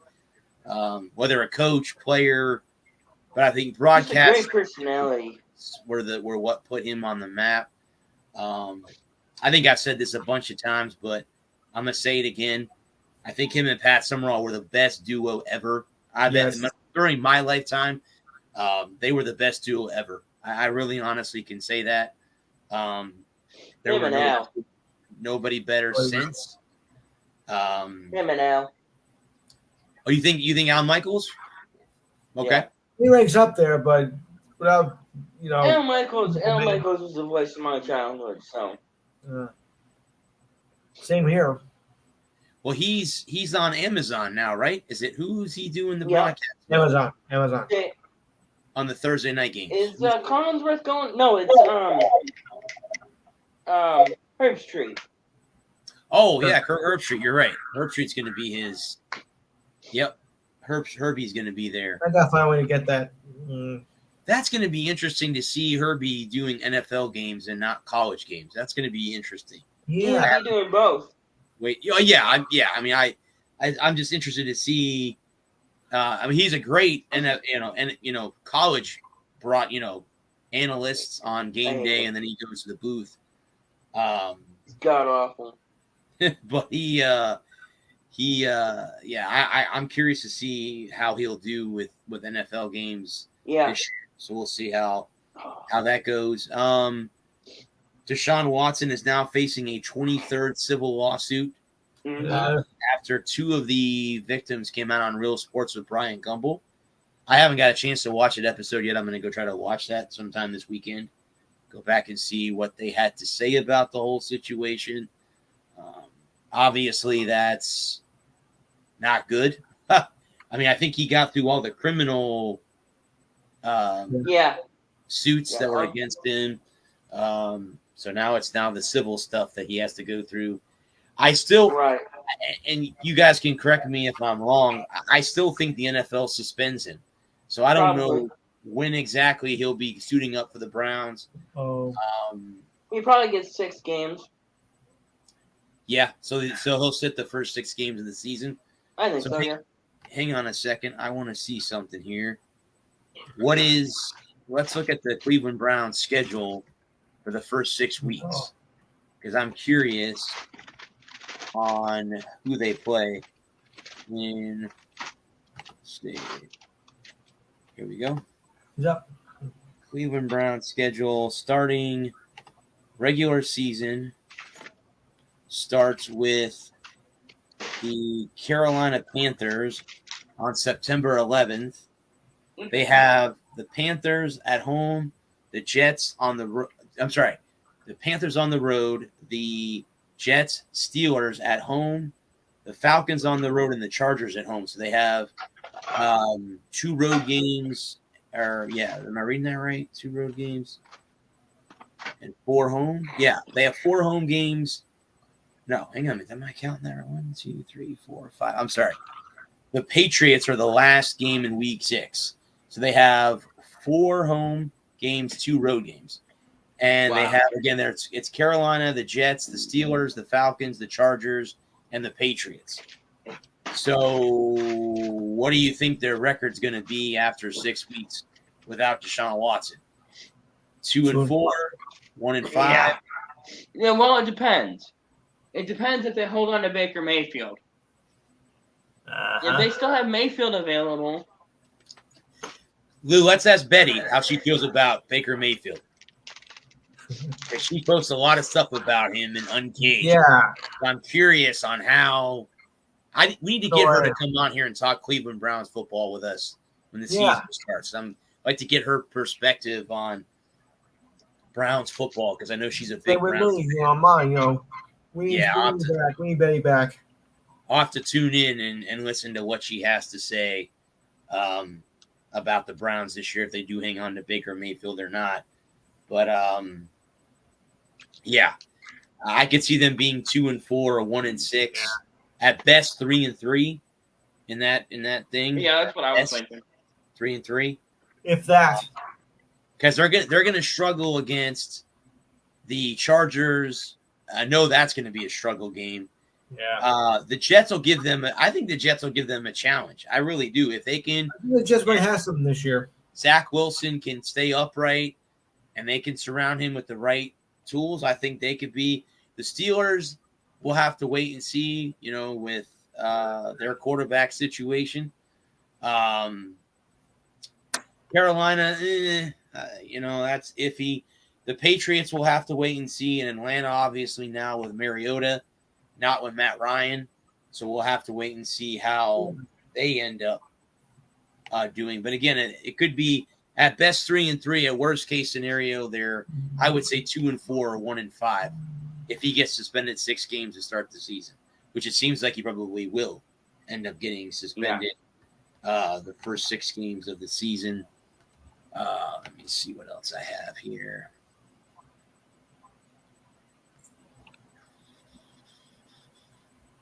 Twitter thing here. Hang on just a second. Let's see here.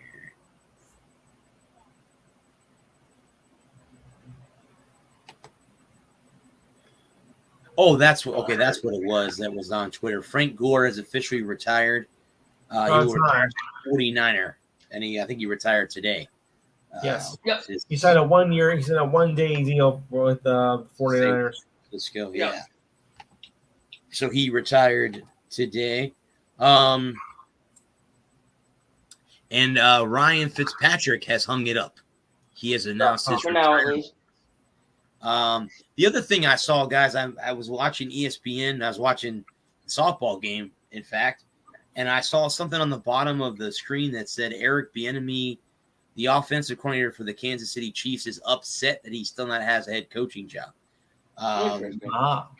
He, I guess, has seen other OCs get head coaching positions. Yeah. If I was in his position, I would just stay as the OC of the Kansas City Chiefs, man. Well, I have a funny feeling that Bruce Arians walked away earlier this year, obviously. I don't know how much longer Andy Reid's going to coach. You know what I'm saying? Mm-hmm. He's smart. Bieniemy stays with the Chiefs and then takes over the reins when Andy hangs it up. Yeah. Because he's in a great situation. You get Patrick Mahomes. Now, here's the interesting question I want to ask about the Chiefs this year is how is Patrick Mahomes going to do now without Tyreek Hill? You do have Travis Kelce. You do get Juju Smith-Schuster. They brought in Marquez Valdes-Scantling, the former Green Bay Packer. So we'll have to see what kind of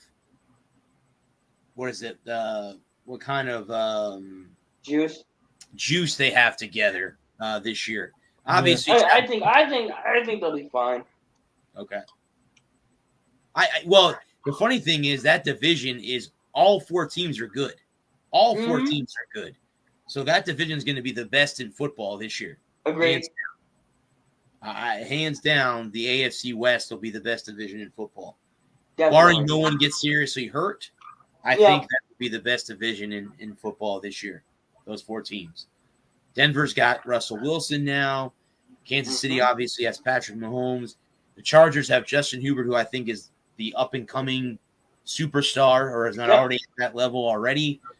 And then, of course, you have the Raiders and Derek Carr, and they're good. They're a good football team. So, they're a very good football team. It's going to be interesting to see which team comes out on top in that division. Everybody says that division is good, but I can see them all beating up on each other and splitting every game with each other, and them all having really mediocre records because they beat up on each other. Right. Division games are going to be tough in that division this year. Yeah, that'll be rough. Hang on a second. Let's see. You know if there's a way to look at when they play each other, how to look at that, kind of all in one. Let's see. Okay, here we go. AFC West schedule. Let's see. Can I get just the AFC West? No, it's going to make me go through all of these. It's going to make me go through these. No, I'm not worried about what division will play them this year. I want to see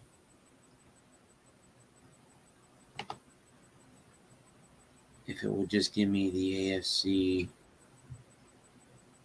West. Okay, hang on a minute. No, it's going to give me the team schedule. Okay, you know what? Here, we'll just do this. Denver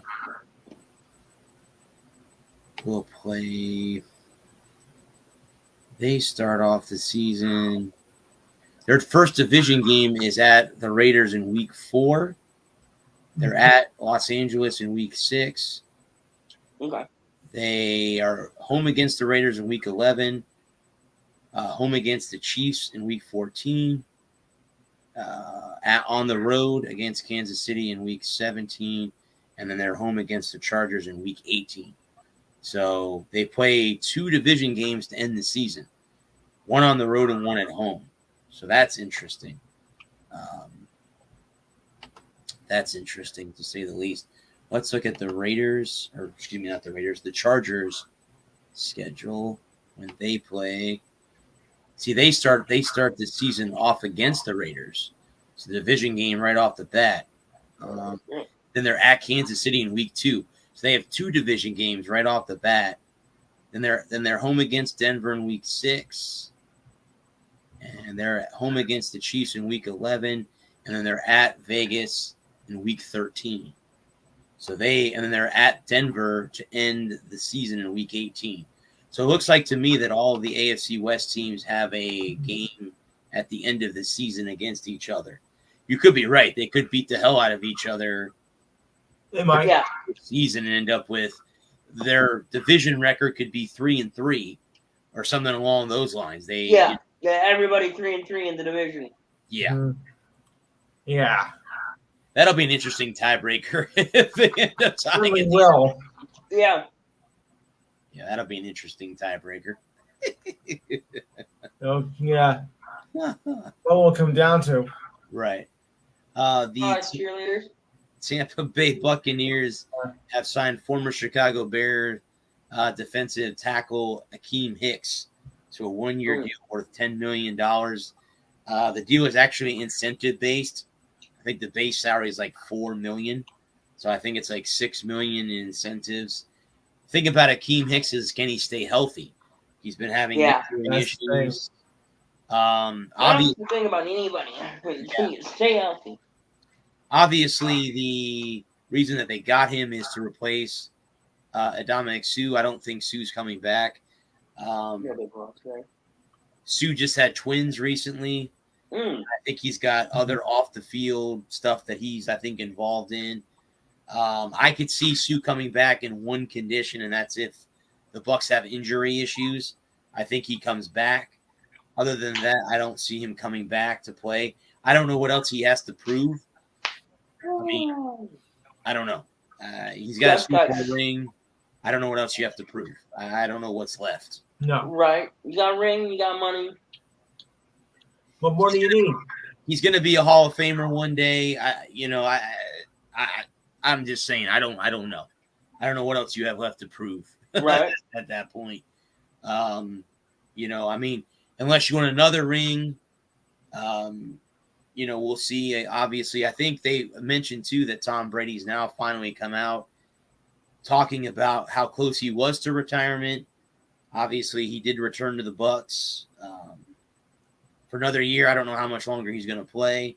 If this is Right. next year or if he plays next year, I don't really, I don't know. The Bucks will have a huge hole to fill if he does retire, because the quarterback position right now, they don't have anybody. Bird,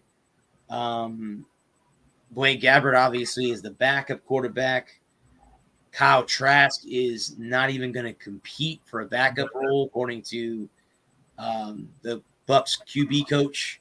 Clyde Christensen said that they're not even going to even try him out for backup. So he must not be any close to being ready for that. That's disappointing. I mean, that's motivation right there. And then that could be too. Maybe they're trying to motivate. Right. I would be working night and day, day and night. Well, I would also do too, but is you go in there now, you stick to Brady like a fly, man. You have a chance to be with the greatest quarterback of all time. I'd be in his ear as much as I could. Trying to get quiet. Pointer. You just sit there and observe. Whatever he does, you do it. Yeah. I agree. If he uses his left hand to hold his dick while he's pissing, you start using your left hand to hold your dick while you're pissing. I mean, it's good enough for him. It's good enough for me. Yeah, and me as well. Someone just posted up, guys, that Steph Curry already has 21 points at the end of the first. He has 6 3-play. 6. Dude's a machine. Who posted that? I can look. It says guys, in the future, if you please use your name so we don't have to search for these comments. Yes. It would be nice. You got a name, use it. Yeah. Would be nice. There we go. Good God. Why is it? Oh my goodness. It was Thomas Mascalo. Uh-huh. My name is on there. No, it's not. It doesn't show. I don't know. Thomas Moscow? I don't know that. I'm sure I know who that is. I'm just not. The name is not sticking. I don't know the name. It didn't appear for us on the on our StreamYard thing. It does not appear. On the Facebook feed it does, but we don't have it on the stream. Sometimes it appears for some people. I think you have to enable it. A name.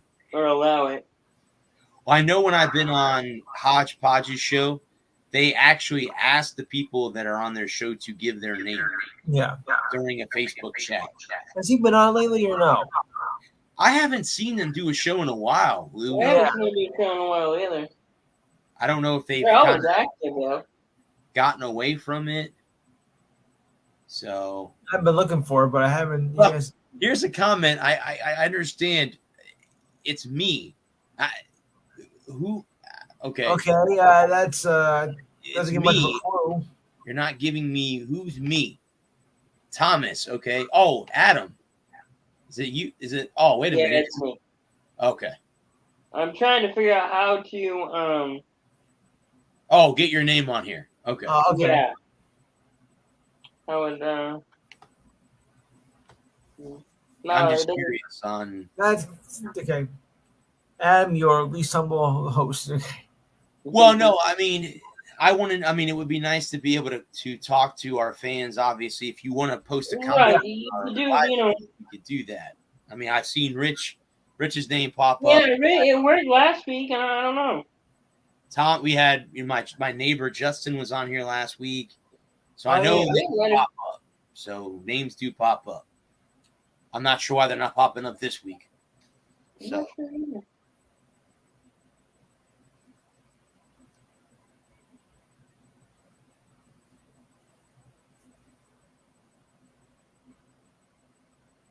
So we will figure out why, guys, the names are not displaying. Or the names are changed. Yeah. Chat. let's try this. Okay.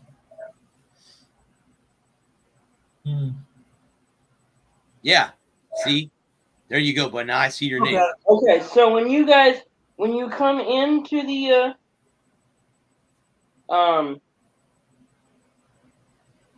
when you first click on the when you first click on the stream to leave a comment, go into the StreamYards there. So when you leave your comments, click on before you leave a comment, click on the stream, and then in the little description box, click the StreamYards /Facebook, and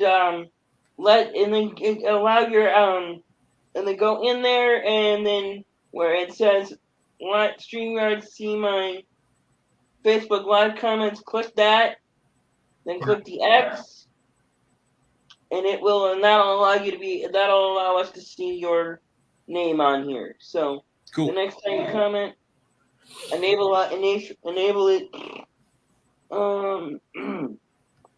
Let me try this here. It's probably not going to allow me to do this because I'd have to. I'm gonna screen share this here, but I'm gonna have to.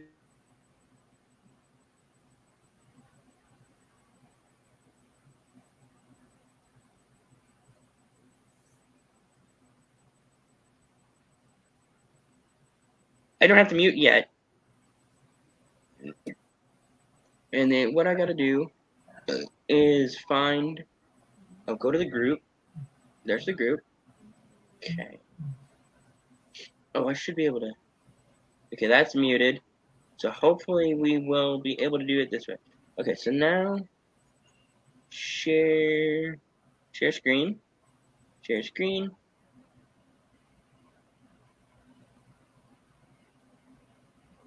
Window. Chrome tab. This one. Share that.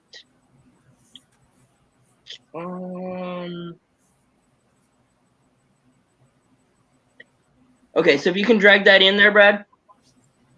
Sure. Okay. Then I'm gonna go back over here.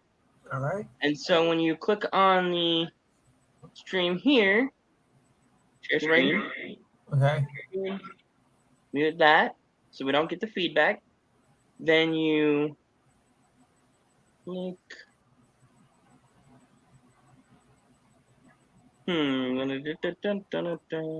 Yeah. No, that's not what I want to do. Close that. Click live. Close that. We keep expanding. It's kind of funny how the thing. What the going on here? Okay, this is interesting. Guys, we're actually correcting our own show while we're live on the air. Let's just say that we're show. Oh my God, I have no idea. I know what I'm trying to do here, but it'll be right. I don't. In the description. Yeah. Yeah, there you go. Okay. Okay, that's. And then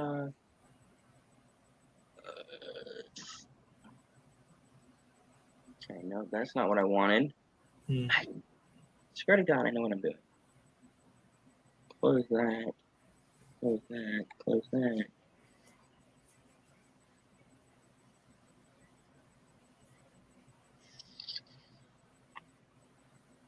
Aha! Here we go. See more. So you go to click the overview, and then click StreamYards. You click that there, and then stop sharing that, and screen share, Chrome tab, grant access, share. So you want to drag that one in. Okay. Then you click let StreamYard see live feed. And now when you comment, and close that out and stop here. So and then when you comment, we can see yours. So go to overview, click the StreamYards and then click allow, and then we can see who's commenting and we don't have to search it. And guess who it was? Okay. I like that idea. So, the long and the short of it is overview. Click allow. There. There you go. Yep. Wow.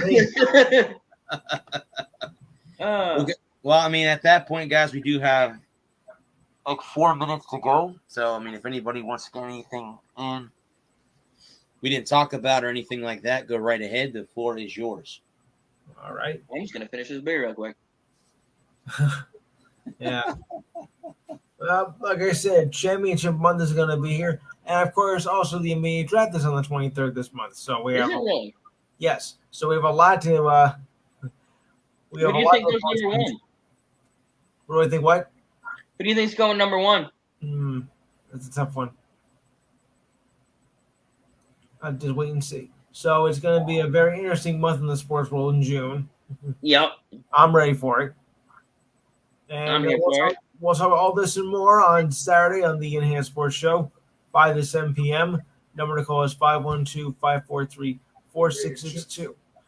Yeah, 512-543-4662. You know we're going to be discussing the NHL conference finals, the NBA finals. We'll take a look at the French Open women's final, which is going to be Saturday. Oh, boy. Coco for Cocoa Puffs. Okay. Mm-hmm. College baseball playoffs, which are already beginning.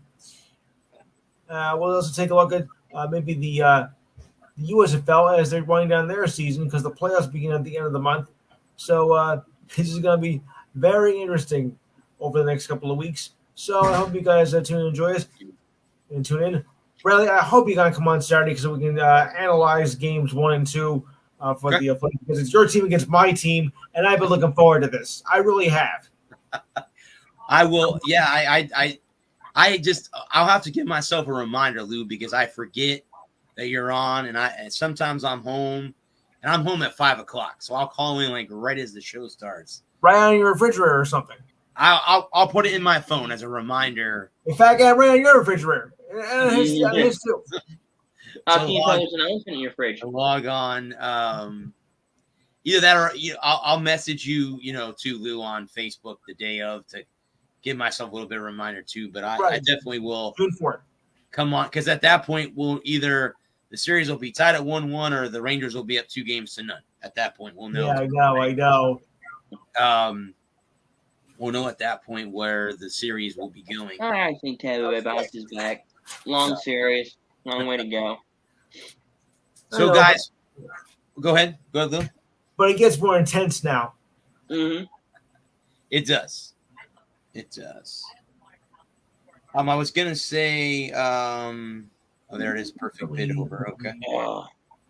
We will be back, guys, here next week. Obviously, we will be talking all of the stuff that we referred to, the NHL, NBA, and all that stuff, because by the time we get back, how many games will the NBA Finals have by the time we come back on here next week? It'll be, let's see, Monday is 3. So we'll know next week where the series lies with the NBA Finals. Anything else that comes up, we will be back here at 8:00 as we normally are next week. We thank everyone for tuning in, whether you came in on Facebook. If you do want to watch the show in its entirety and you missed it, please head over to the Walker Report YouTube page. Please like, share, and subscribe over there as well. Other than that, guys, we will give a shout-out to our men and women of our armed services and our first responders. Thank you for keeping us safe abroad and away as well. Again, we will be back again next week. Thanks to my two great co-hosts, as they do every Thursday. Again, guys, please, for the love, go into Lou's show on Saturday, man. He does a hell of a job, man. I've been on the show. It's been a while, but I've been on his show. Sometimes he does a hell of a job with that show, the Enhanced Sports Show. He's been doing it a lot longer than I have. He does a hell of 4 years. He does a hell of a job. And sometimes it can be hell. Yes, it can be hell. But until then, guys, everyone stay safe out there. We love all you guys. Until next Thursday, I am the sports star Bradley Walker. We have been part of In the Zone Sports Talk Radio and NGSC Sports. and we are sponsored by creatingzenspaces.com. Until then, peace. Go Rangers. Great. Send it.